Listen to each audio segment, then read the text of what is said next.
Gracias por continuar con nosotros. Doy la bienvenida a Joaquín Filio, quien viene a presentarnos un interesante libro como cada semana. Joaquín, buenos días, ¿cómo estás? Muy bien, muy contento de estar otra vez aquí para platicar de libros, Nidia. Así es, ¿y qué nos vas a presentar el día de hoy? Pues mira, para esta semana, que además es una semana que seguro algunas personas tendrán libre para pues, leer un poco, para adentrarse en los libros, en las lecturas pendientes, les quiero recomendar, pues es un autor que yo creo no necesita presentación, no necesita incluso recomendación, porque es uno de los Es muy conocido. bestsellers, Sí. digamos, ya, ¿no? De la literatura universal, que es José Saramago. José Saramago, quien fuera ganador del Premio Nobel de Literatura en el año 1998 y que, bueno, como sabemos, era oriundo de Portugal y tuvo una gran cantidad de obras que se relacionan siempre con el género de la novela, con el género de la narrativa, ¿no? En esta ocasión, pues la recomendación que a mí me gustaría hacerles es Las intermitencias de la muerte, que es uno de los libros más aclamados, uno de los libros más conocidos del autor portugués, y que bueno, a grandes rasgos lo que hace es explorar justamente el tema pues, de la muerte como tema cultural casi en la sociedad y en la civilización humana, ¿no? Es una novela divertida, una novela que de momentos es muy reflexiva, con un lenguaje muy fluido. Sabemos que una de las características, además de la obra de Saramago, es justamente este estilo en el que pues casi no hay, por ejemplo, puntos y seguidos, hay muchas comas, hay diálogos que están imbuidos dentro del propio párrafo. Sí, su manera de escribir es muy particular. Es muy peculiar. Yo creo que, bueno, te comentaba ahora fuera del aire, no me había dado la oportunidad de leer a Saramago y está haciendo un descubrimiento en todos los sentidos, pero sobre todo con el tema del sonido. Es una prosa que suena mucho, que se lee muy bien en voz alta y que hace un juego con el lenguaje sin duda, pues sí, yo diría singular pues casi como sui generis, ¿no? Ujú. Así es, Joaquín. De lo que ya leíste del libro, ¿qué nos puedes comentar? Bueno, a grandes rasgos el argumento de la obra es la historia de una ciudad, bueno, es un país más bien, un país que no se nombra, en el que un día dejan de morir las personas. Entonces, al principio lo que bien puede parecer un milagro o puede parecer algo, digamos, magnánimo, algo que puede ser sublime para la civilización humana, con el paso del tiempo se comienza a convertir en una maldición, ¿no? Al no morir, por ejemplo, pues este país empieza a tener un problema demográfico, empieza a haber sobrepoblación, pues los distintos dogmas, las distintas religiones, las diferentes ideologías se cuestionan cuál es el sentido de la vida si no existe la muerte, ¿no?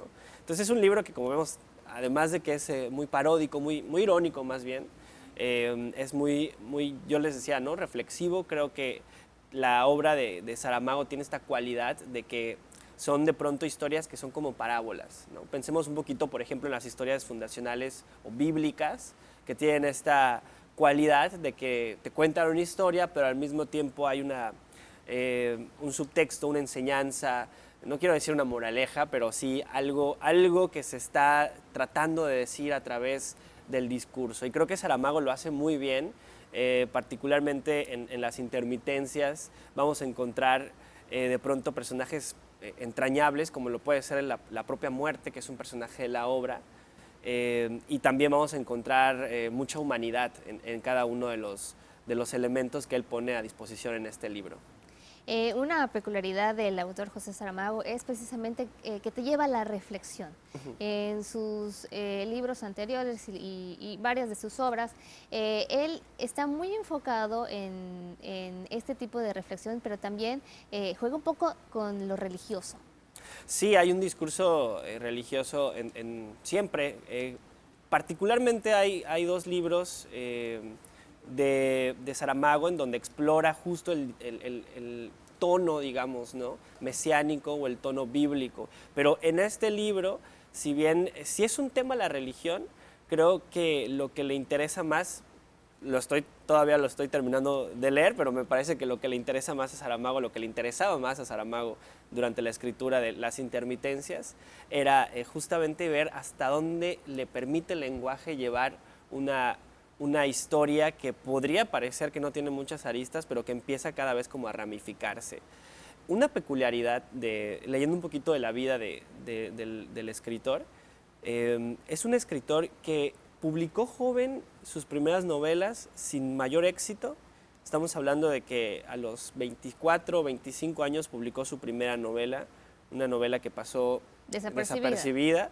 Posteriormente, 10 años después, publica otro libro que también pasa desapercibido, y no es sino hasta el 80, él es del 22, de 1922, no es hasta el 80 que finalmente logra hacer una novela que lo lleva hacia la consagración. O sea, estamos hablando de un escritor que prácticamente se formó o se consagró en 18 años. Es un tiempo, me parece, interesante, porque te habla de alguien que estuvo trabajando durante mucho tiempo una idea en su cabeza, que se ve que estuvo corrigiendo bajo el anonimato. Lo perfeccionó, claro, lo pulió. Perfeccionando un estilo. Creo que eso es lo que a mi parecer, de lo más plausible de la obra de Saramago, el trabajo de corrección que se ve que hubo pues a conciencia. Notas cuando un escritor decide poner un adjetivo en específico, una palabra en específico, y se siente también cuando esto tiene como un trabajo de fondo, ¿no? Creo que es algo de aplaudir, por supuesto, en la obra de José Saramago, y lo que yo recomendaría también es que lo exploren en otros de sus libros. Libros, por ejemplo, como Ensayo de la ceguera, que además ya se llevó al cine, pues es una obra, sin duda, yo creo, importante además para la literatura latinoamericana. Pese a que él escribe en portugués, creo que aportó muchísimo a la narrativa en español. Así es, Joaquín. Oye, muchísimas gracias. Cada semana tienes libros interesantes para recomendarnos, y como bien comentabas, pues bueno, en este tiempo de vacaciones hay que aprovechar y poder leer estos libros pendientes, y que mejor con esta recomendación. Muchas gracias. No, al contrario, gracias a ti. Sí que lo acompañen con un cafecito si no hay mucho calor, porque ha estado un poco intenso, sí, ¿verdad?, el tema de las temperaturas, pero sin duda este libro está recomendado, y nos vemos la siguiente semana. Así es Joaquín Filio. Tenemos más de la sección de bellezas con el Saham y Elena Arcila.